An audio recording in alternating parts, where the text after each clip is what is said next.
ça va les amis? C'est vrai, vous êtes en forme? Ouais, c'est trop bon.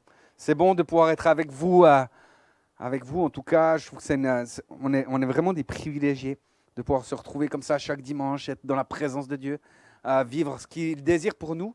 Et ce matin, j'aimerais commencer avec une bonne nouvelle. En fait, j'aimerais te dire que si tu es ici, en fait, c'est parce que tu crois en Dieu, n'est-ce pas? Jusque-là, ça va. La bonne nouvelle, c'est que Dieu croit également en lui.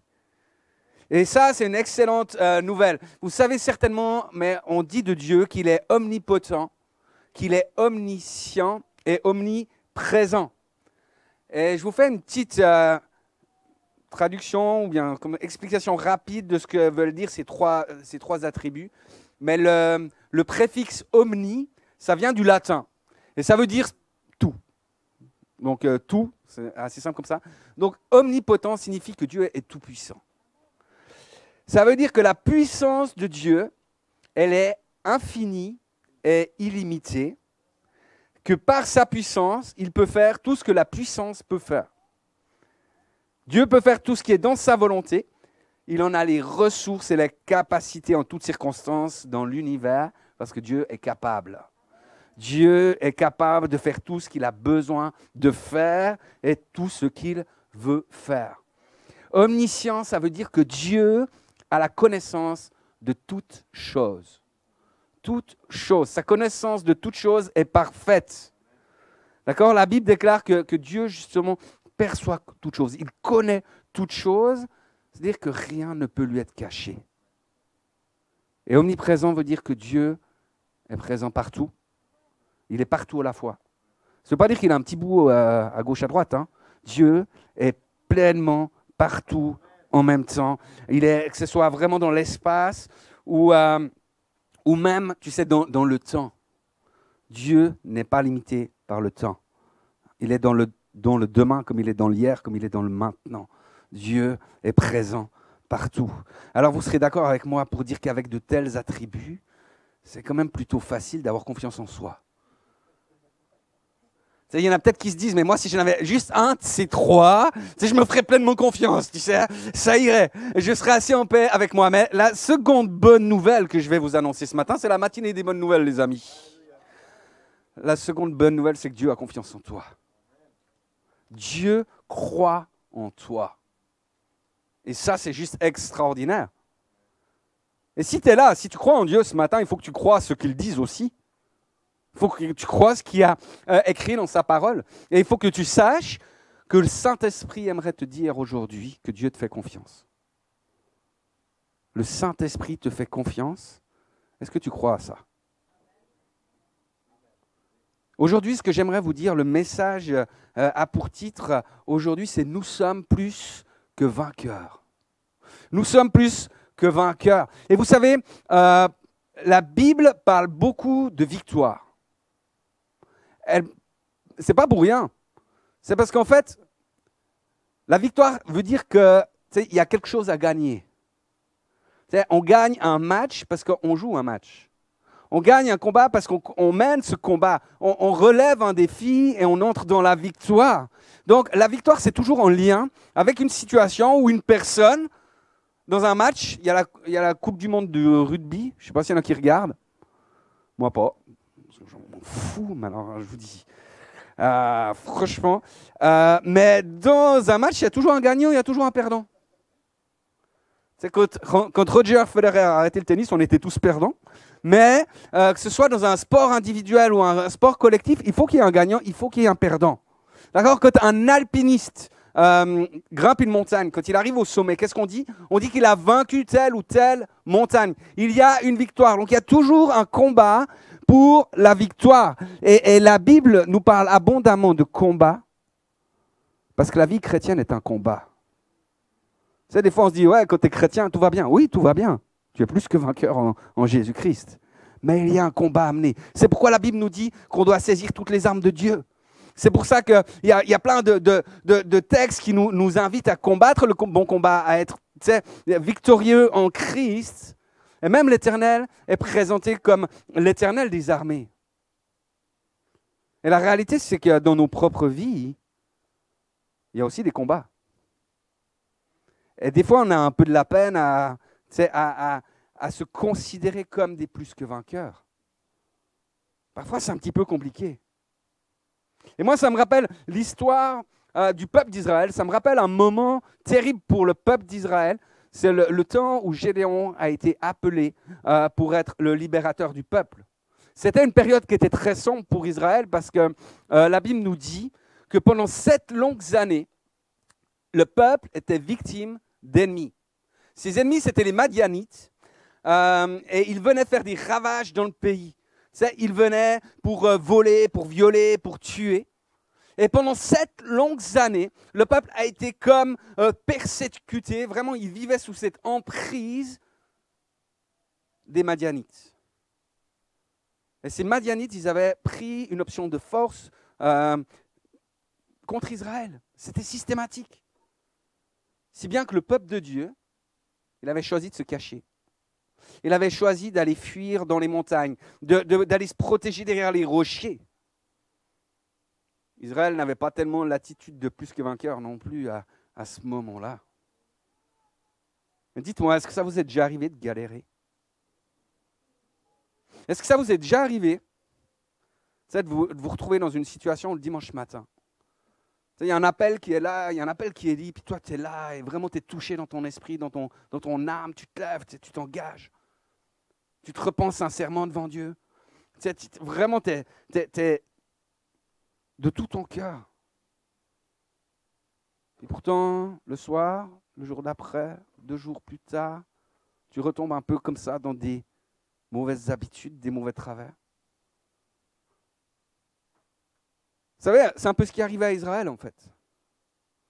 Parce qu'Israël, la Bible nous dit qu'à peine il se met dans un champ, en fait, les Madianites, ils campaient pas loin de là et ils fondaient sur ce qui avait été fait, ils détruisaient tout. Ils étaient comme des sauterelles qui ravageaient tout ce qui avait été semé. Ça vous est déjà arrivé de combattre, de résister? Puis tout d'un coup, tu as l'impression qu'il y a tout un déchaînement qui se lève contre toi. C'est déjà arrivé ça? S'il y a tout qui arrive à la fois. Et la Bible nous explique aussi une chose, c'est que les Madianites, ils avaient fait alliance. Ils faisaient des alliances avec les Amalécites et d'autres tribus de l'Orient pour détruire Israël. Je crois qu'on doit comprendre ce qui se passe dans le monde spirituel. En fait, à la réalité, c'est que, tu sais, parfois, ça pète à un endroit, ça pète de tous les côtés. C'est compliqué au travail, il y a des crises au travail. Et c'est là que tes enfants ils commencent à avoir des problèmes. C'est là que ta bagnole te lâche. C'est là des trucs qui sont bien différentes les unes des autres, mais qui arrivent tout en même temps. C'est comme si l'ennemi avait fait alliance avec des situations pour te perturber, pour venir contre toi, pour te voler, pour te détruire.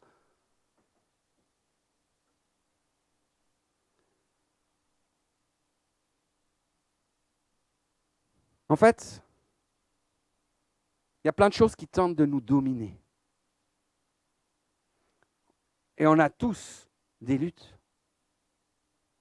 Vous savez, certains, ils ont des luttes au niveau de leurs pensées, des pensées négatives. Certains, ils doivent lutter avec leurs propres paroles, avec leur propre bouche. D'autres luttent avec des dépendances. D'autres, c'est la soif de posséder, la jalousie, c'est la convoitise. Certains luttent avec tout ce qui est lié à la pornographie, etc. On pourrait multiplier les exemples. Puis avec ces choses contre lesquelles on lutte, parfois c'est compliqué. Parfois on a l'impression qu'elles sont plus fortes que nous. Et que c'est difficile. Comme Gédéon. Vous savez, Gédéon, en fait, qu'est-ce qu'il faisait? Quand il a voulu commencer à échapper au pillage, il a commencé à trouver des stratagèmes. Et des fois, on est comme ça, on essaie de trouver des stratagèmes pour devenir plus fort par rapport à ce qui veut nous dominer. Puis la stratégie de Gédéon, c'était d'aller dans un pressoir, merci, j'allais dire dans un silo, dans un pressoir, pour battre du blé. C'est du bricolage.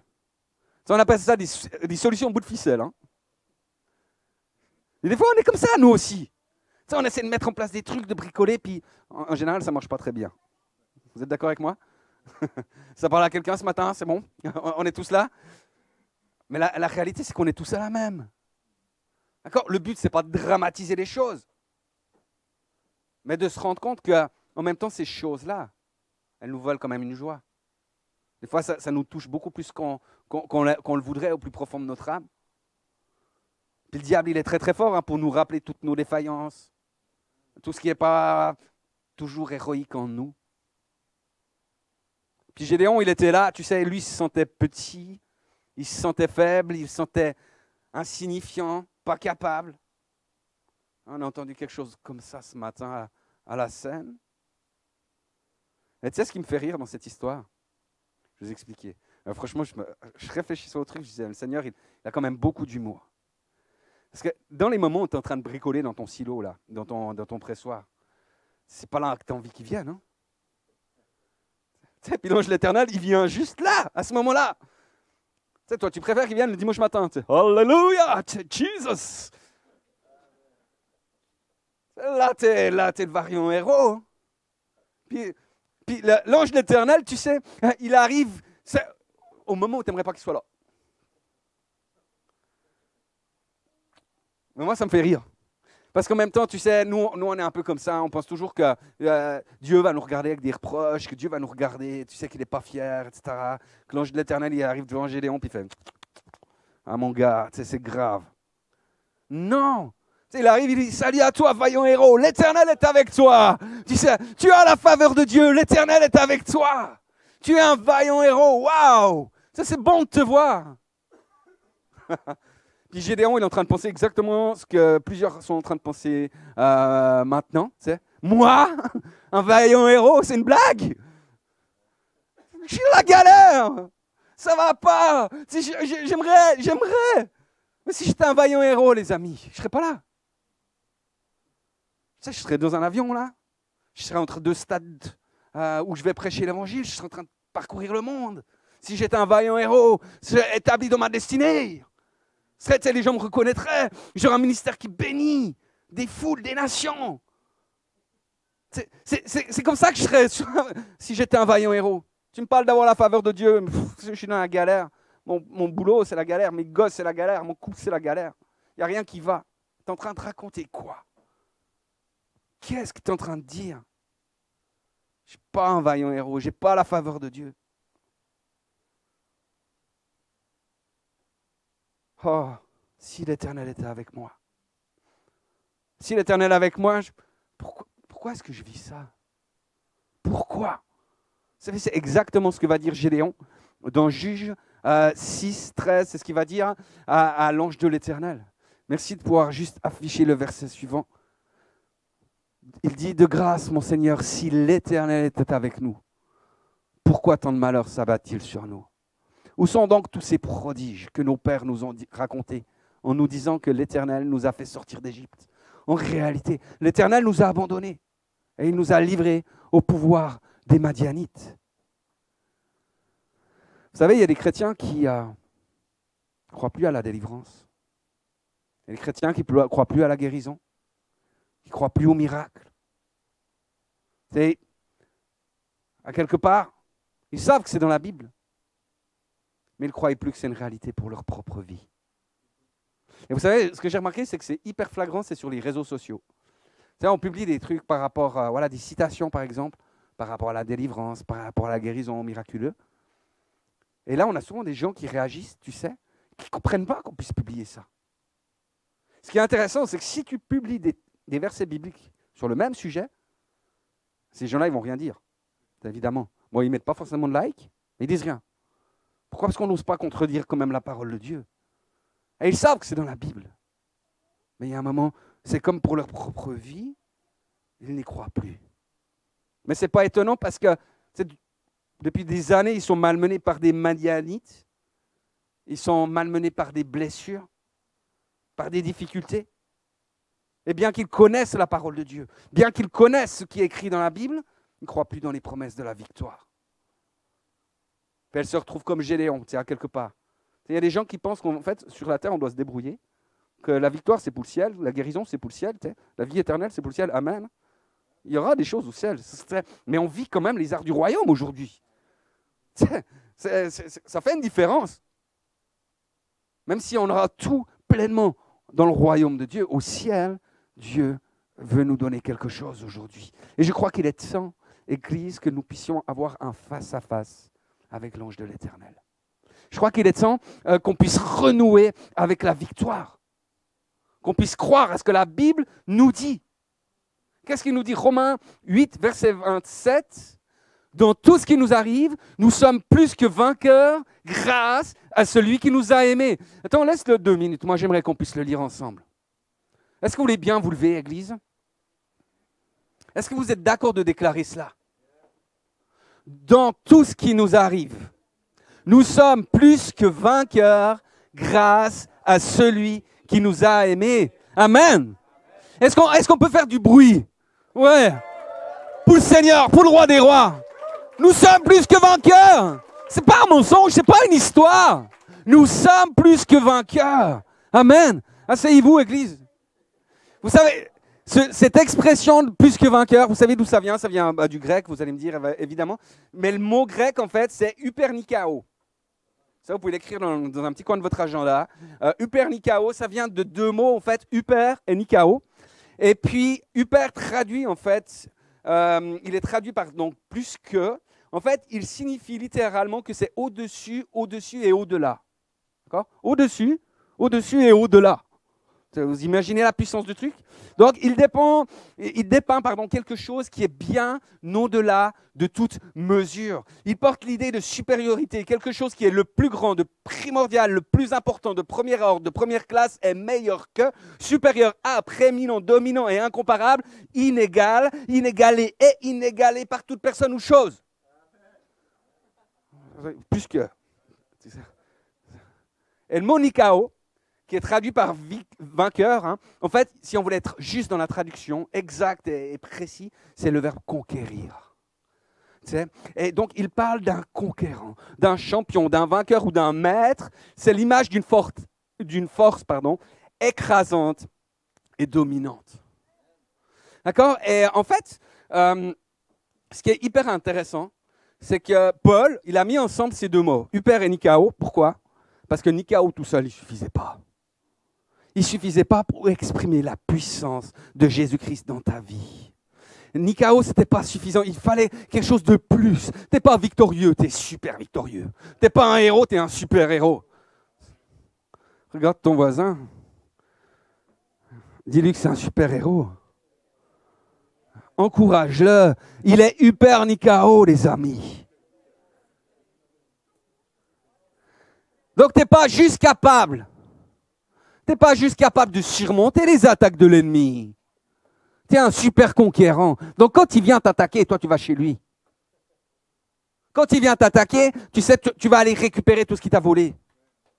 Il y a des gens, ça fait plus de 7 ans que vous êtes dans des histoires. Il est temps aujourd'hui d'aller reprendre le territoire, d'aller reprendre les choses que l'ennemi vous a volées. Et vous pouvez me croire, il y aura des intérêts.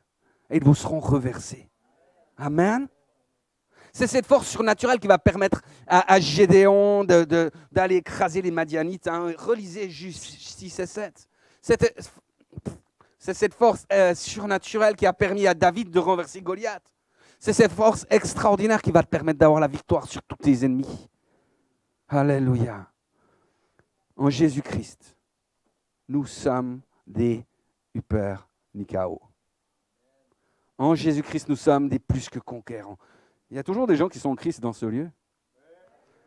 Est-ce que sur les réseaux, il y a des gens qui sont en Christ avec aussi? Tu es quelqu'un de dangereux. Tu es un hyper Nikao.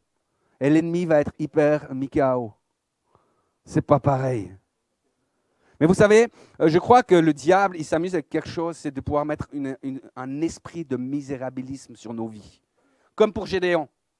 Qu'est-ce qu'il va dire Gédéon, hein? Mais je suis le plus petit, la plus petite famille, la plus petite tribu, du plus petit peuple. T'sais. Toujours le plus petit des plus petits. Et parfois, on est comme ça. Mais qu'est-ce que nous dit la Bible? La Bible dit que le Seigneur se prépare une église glorieuse. Donc, il choisit une épouse. Et cette épouse, elle est belle. Elle est sans tache. Elle est sans rides. Regarde pas ta femme, c'est pas le moment. Il n'y a rien de semblable. Alors c'est vrai, on reste humain. On reste humain, on n'est pas parfait. Mais voilà ce que Paul dit dans 2 Corinthiens 4, verset 7. Il nous dit, ce trésor, nous le portons dans des vases d'argile, pour que ce soit la puissance extraordinaire de Dieu qui se manifeste et non notre propre capacité. Nous sommes un vase d'argile. Mais ce qui compte, c'est ce qu'il y a dans le vase. Tu sais, si on t'offre un jour une boîte vert foncé sur laquelle il y a écrit en lettres dorées Rolex dessus. Tu ouvres la boîte et tu vois qu'il y a des fraises tagada dedans. La réalité, c'est que tu risques d'être déçu. Hein. Même si tu aimes les fraises tagada. La réalité, c'est que ce qui va donner de la valeur à la boîte, à l'emballage, c'est ce qu'il y a à l'intérieur. C'est pour ça qu'il n'y a personne qui se promène avec une boîte Rolex au poignet. C'est aussi parce que ça ne donne pas l'heure. Mais la réalité, c'est que la boîte en elle-même, sans ce qui est là à l'intérieur, n'a pas de valeur. Et c'est hyper important. Ce qui fait de nous des hyper Nikao, des super conquérants, des plus que vainqueurs, c'est la présence de Christ en toi. Ça ne dépend pas de toi. Tu sais, c'est pour ça que Jésus, il te fait confiance à 100%. Parce qu'il a placé son esprit en toi. Et il jaloux ce qu'il a placé en toi, parce que ça te rend extrêmement puissant et victorieux en toutes choses. Ça va les amis, ça vous encourage? Vous savez, je vais être très vrai avec vous en fait. D'être encouragé, ça ne va pas suffire à faire de nous des hyper Nikao. C'est vrai, hein? Vous savez, il y a 10 jours à peu près, on était avec Talia, on était au skatepark. Et tu sais, j'avais pris ces rollers, mais les rollers d'enfants, vous savez, souvent ça ne roule pas bien. Donc, on a pris encore sa trottinette, puis j'ai un vieux skateboard, donc on l'a pris avec. Et je ne sais pas pourquoi, à un moment, je me suis mis en haut de la rampe. C'est comme ça. C'est comme... Non, pas 40 ans, tout de suite t'exagères. 35 ans. Comme il y a 35 ans en arrière. Donc, j'étais sur la rampe. Je ne sais pas pourquoi, à un moment, je me suis dit, tu peux descendre, remonter, faire le tour, revenir, etc. Je ne sais pas pourquoi je me suis dit que c'était possible. Et il y avait Talia qui était derrière moi qui m'encourageait. Vas-y, tonton, je crois en toi, vas-y. Et tu sais, elle n'a pas eu besoin de m'encourager beaucoup. Et là, je me lance. Là, le ciel s'est ouvert, les amis. Il y a eu quelque chose d'une gloire extraordinaire. Les anges de Dieu sont venus. C'est pour empêcher que je me brise complètement le cou, tu vois. Et je ne me suis pas fait très, très mal. Mais, vous savez, j'étais heureux. J'étais heureux parce que j'avais une mentalité du père Nikao à ce moment-là. Et pourquoi je vous raconte ça? Juste pour vous dire, les encouragements, ça ne suffit pas. Mais il y a un truc qui est extraordinaire, c'est que j'ai réalisé une chose. Si je voulais, il faudrait que j'achète des genouillères, un casque, tu vois, 2-3 trucs quand même. Parce que même quand j'étais jeune, finalement, j'avais des genouillères. Mais si je voulais, je pourrais y arriver. Tu sais, il suffirait que j'y retourne. J'accepte de tomber. J'accepte de me relever. J'accepte de me faire mal encore. J'accepte de retenter les choses. Pourquoi? Je crois que Dieu, avant tout, avant de nous encourager, quand Jésus-Christ nous donne cette identité de plus que vainqueur, avant tout, ce qu'il veut forger dans nos vies, c'est notre caractère. Vous savez, le caractère, il ne va pas se forger derrière les bancs d'école. Le caractère, il se forge dans les épreuves. Il se forge dans les difficultés. Il se forge dans les moments difficiles. Et à partir de là, tu sais, la Bible appelle ça l'épreuve de notre foi. Et on sait qu'elle va porter pour nous un poids éternel de gloire. Mais les choses vont évidemment pas être toutes simples, tout faciles. Mais tout d'un coup, le Seigneur va changer des choses. Paul va écrire dans Romains 8, versets 38 à 39. Oui, je n'ai l'absolue certitude, ni la mort, ni la vie, ni les anges, ni les dominations, ni le présent, ni l'avenir, ni les puissances, ni ce qui est en haut, ni ce qui est en bas, ni aucune autre créature, rien ne pourra nous arracher à l'amour que Dieu nous a témoigné en Jésus-Christ, notre Seigneur. Amen. J'aimerais nous donner quelques clés pratiques, toutes simples, pour pouvoir être des plus que conquérants. La première clé, tu peux l'afficher, c'est qu'il faut qu'on puisse se voir comme Dieu nous voit. Et Dieu ne te voit pas comme une victime. Dieu ne te voit pas comme un moins que rien. Il te voit comme un vaillant héros, comme un plus que conquérant, un plus que vainqueur. Et moi, j'aimerais nous encourager parce qu'on peut vite avoir des pensées de victimisation. C'est pauvre de moi, je suis attaqué. J'aimerais qu'on puisse, tu sais, vraiment, je crois que l'important, c'est de pouvoir amener nos pensées captives à l'obéissance de Jésus-Christ. Qu'est-ce qu'il dit? T'es un plus que vainqueur. Il y a une attaque qui arrive, ok, bonne occasion. C'est une bonne occasion pour aller récupérer des trucs. Il y a une attaque qui arrive, c'est une bonne occasion pour pouvoir aller regagner le territoire que l'ennemi a pris. Et puisque tu es un plus que conquérant, tu vas encore lui piquer un bout de territoire. Changer vraiment cette mentalité, cette manière de penser. Vous savez, la Bible dit que le diable, il est comme un lion rugissant. Vous connaissez, hein, c'est dans 1 Pierre 5,8. Il y a une version anglaise qui dit qu'il est comme un lion rugissant qui cherche une victime à dévorer. Et moi, j'ai trouvé ça hyper intéressant. Pourquoi? Parce que c'est pas quand le diable t'attaque que tu es une victime. D'accord? Et je crois que si on garde cette mentalité du Père Nikao, de comprendre notre identité en Christ, quand le diable nous attaque, tu sais, il va se casser une dent. Mais la réalité, c'est qu'il cherche des gens qui vont jouer le rôle de victime quand il attaque. Et à partir de là, il va pouvoir les déguster. Mais c'est parce que Dieu veut pour nos vies. Notre identité, elle est en Christ. Ta valeur, elle est en Christ. Tu as un vase d'argile, ok, mais le trésor est en toi. Christ en nous, l'espérance de la gloire. Et c'est là, en Christ, que nous sommes victorieux parce que lui a tout gagné, parce qu'il a tout accompli, parce que tout a été fait. Amen. Moi, je crois que le Seigneur, ce matin, il veut parler à des gens par rapport à cela.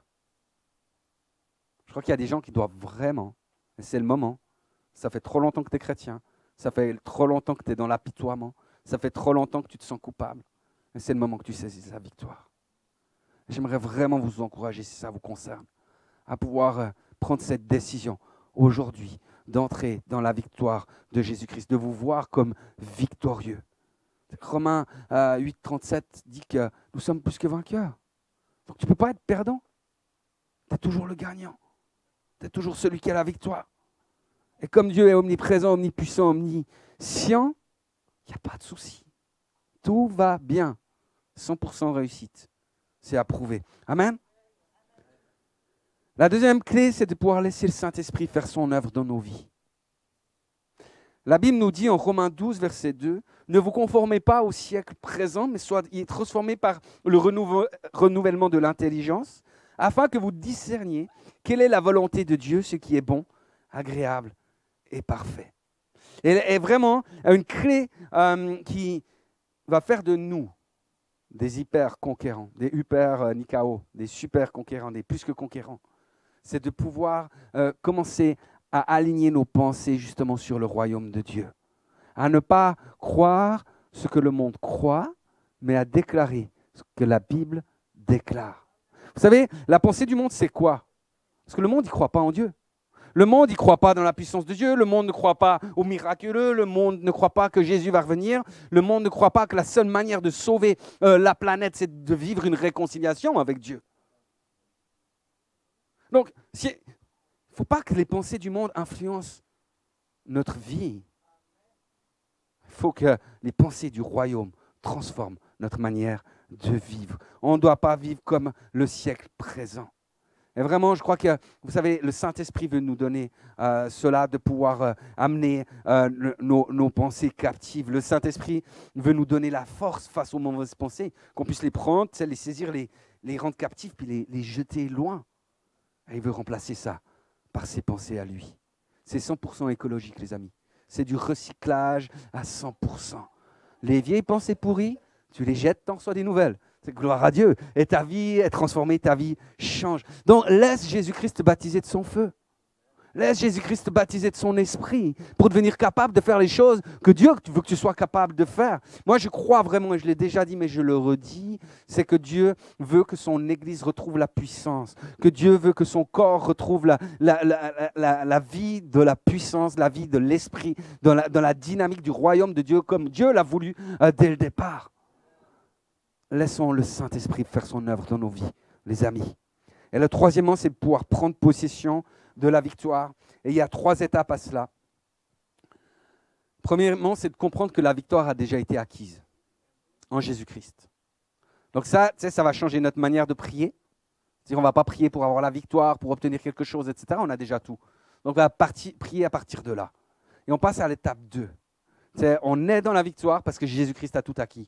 Donc on peut prier dans la suite pour cela. Paul écrivait « Grâce soit rendue à Dieu qui nous fait toujours triompher en Christ et il se sert de nous pour répandre en tout lieu comme un parfum la connaissance de Christ. » Amen. Vous pouvez relire ça si jamais, c'est 2 Corinthiens 2,14. La deuxième étape, c'est de pouvoir confesser la victoire avant de la posséder. Vous savez, je ne vais pas revenir sur la thématique des paroles, parce qu'on en a parlé dans notre dernière base, par exemple du mois de septembre, mais juste vous dire, la Bible dit que le faible dit « je suis fort ». Donc au lieu de proclamer « c'est plus fort que moi », on va commencer à proclamer la victoire, à pouvoir déclarer la défaite de nos ennemis. Et je suis convaincu de cela, c'est qu'on va voir les situations changer, les situations évoluer. Je vais encore vous donner cette citation que j'avais donnée aussi dans les bases, mais je crois que c'est tellement important. Celle du pasteur Joel Austin qui dit « Vous pouvez changer votre vie en changeant vos mots ». Pourquoi ? Parce que la mort et la vie sont au pouvoir de la langue. Et moi, j'aimerais nous encourager vraiment. Je pense que là, on va changer notre futur à partir du moment où nous changeons notre manière de parler, de déclarer les choses. Et finalement, et je crois que c'est un point qui est très important, c'est de pouvoir prendre possession des victoires, prendre possession des territoires et d'aller jusqu'au bout des choses. Vous connaissez l'histoire de David et Goliath ? D'accord ? La Bible nous explique qu'à un moment, David il va refuser de porter l'armure du roi Saül, les armes du roi Saül. Et en fait, c'est simple parce que pourquoi David n'a pas voulu ça ? Parce que même si David a toujours honoré le roi Saül, il savait une chose, c'est que Saül avait été rejeté par Dieu. Donc il savait que s'il combattait avec les mêmes armes que Saül, il combattait avec les armes du monde. Il combattait avec les armes de quelqu'un qui ne faisait pas la volonté de Dieu. Et la Bible nous dit d'ailleurs qu'il n'arrivait pas à marcher avec cet équipement. Pourquoi ? Parce qu'il n'en avait pas l'habitude. Lui avait l'habitude des choses de l'esprit. D'accord ? Et à un moment, en fait, ce que va faire David, c'est qu'il va aller dans la rivière et il va choisir 5 cailloux. D'accord ? Je crois vraiment que cette rivière représente la présence de Dieu. Pourquoi ? Parce que c'est dans la présence de Dieu qu'on est équipé pour les combats. Et David va prendre 5 cailloux, non pas parce qu'il avait peur de rater Goliath et qu'il voulait une deuxième chance. En fait, il a pris 5 cailloux, parce que si vous connaissez un peu votre Bible, dans le livre de 2 Samuel, on verra que David va rencontrer 4 autres géants. Et ces géants auraient pu se représenter là. Mais il faut présenter à ce moment-là, où ils sont venus plus tard. Mais en fait, David avait compris une chose, c'est que tu ne peux pas faire tomber des géants dans le passé, ou des géants avec tout le temps la même pierre. Donc il y a un moment, tu dois aller dans la présence de Dieu. Tu dois comprendre là où tu dois taper. Tu dois comprendre là où tu dois changer les choses. Mais à un moment, tu sais, et je veux choquer personne, mais à un moment, il faut sortir de la rivière et puis aller affronter le géant. C'est-à-dire, tu pries, tu t'équipes, mais à un moment, tu sais, tu sors de la rivière et tu commences à aller confronter les choses qui ne vont pas. Il y a un moment, tu sais, il faut que tu sois pratique. Des fois, les chrétiens, on est beaucoup dans le prophétique, on est beaucoup dans des choses. Si David avait commencé à lancer prophétiquement des cailloux dans la rivière, Goliath ne serait pas tombé. Je suis désolé de vous le dire. J'aime le prophétique. J'aime la présence de Dieu. Je crois que la prière est une clé puissante pour nos victoires et je crois que c'est là que se gagnent les victoires. Mais il y a un moment, ta foi va se manifester par tes œuvres. Et je crois que le Seigneur veut appeler plusieurs ce matin à pouvoir confronter des choses qui sont là et pour lesquelles vous n'avez jamais pris position. J'aimerais finir avec ça et puis on va prier. Je crois que c'est vraiment important parce que je crois qu'il y a des gens qui finalement sont en train de subir des choses, qui prient, et Dieu a entendu leurs prières. Mais le Seigneur est en train de leur dire ce matin, il faut que tu dises stop à ces choses-là.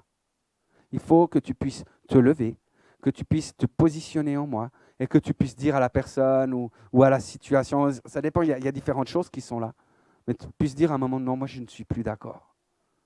Je ne veux plus jouer ce jeu-là. Gédéon a eu la victoire parce qu'à un moment, il a accepté d'aller renverser les statues dans la maison de son père. Et il y a des choses dans nos propres maisons qu'on doit renverser.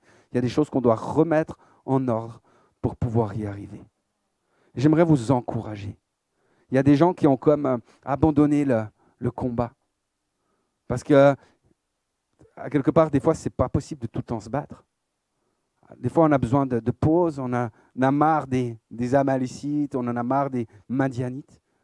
Et il y a des gens qui ont été comme se cacher dans des lieux reclus pour échapper au combat. Le Seigneur veut les appeler aujourd'hui à pouvoir revenir. Vous savez, à un moment même dans l'histoire de Josué, je ne sais plus exactement, attendez, je vais vous dire ça, c'est dans Josué 18. À un moment, Josué va s'adresser au peuple alors qu'ils avaient déjà conquis beaucoup de territoires. Il va leur dire, mais pendant combien de temps encore négligerez-vous d'aller prendre possession du pays que l'Éternel, le Dieu de vos ancêtres, vous a donné? Le Seigneur veut vous appeler ce matin. Est-ce qu'il y a des gens qui ce matin savent que c'est pour eux? Est-ce qu'il y a des gens qui disent, OK, là il y a un territoire que je suis en train de perdre. Là il y a un combat que je suis en train de perdre, mais je vais y retourner. Est-ce que vous pouvez vous lever? Et puis est-ce qu'on peut finalement les entourer aussi ce matin?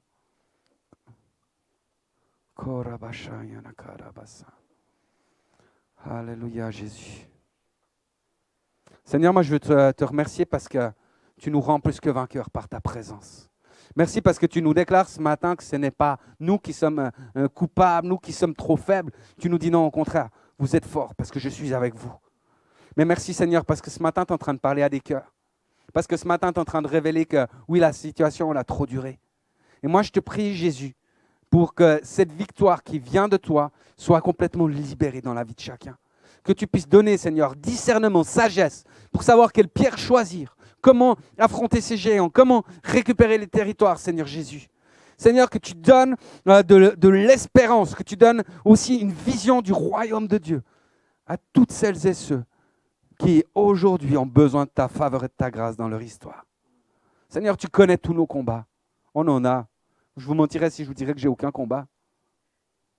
Mais Seigneur, je veux me positionner dans le ciel ce matin. Je veux me positionner en toi, Jésus. Je te demande pardon pour les fois où j'ai lâché le terrain. Je te demande pardon pour les fois où je me suis caché devant l'ennemi, où j'ai essayé de trouver des arrangements. Mais Seigneur Jésus, je viens à toi. Merci parce que tu me rends plus que vainqueur et parce que ta main me délivre. Alléluia. Alléluia. Nous voulons bénir le nom de Jésus. Nous voulons élever le nom de Jésus et proclamer la victoire de Christ sur chacune de nos vies. Amen. Amen. N'hésitez pas, si vous avez besoin, il y a encore les équipiers de prière qui sont là. On peut encore prier pour vous. Vous venez aussi, moi je prie volontiers aussi vers vous, pour vous. Je crois que ce matin, le Seigneur veut permettre que tu vives une délivrance, que tu puisses acquérir les nouveaux territoires, ceux qui t'appartiennent, mais des plus grands encore. Et il y a une faveur de Dieu sur ta vie. Amen. Amen. Soyez bénis.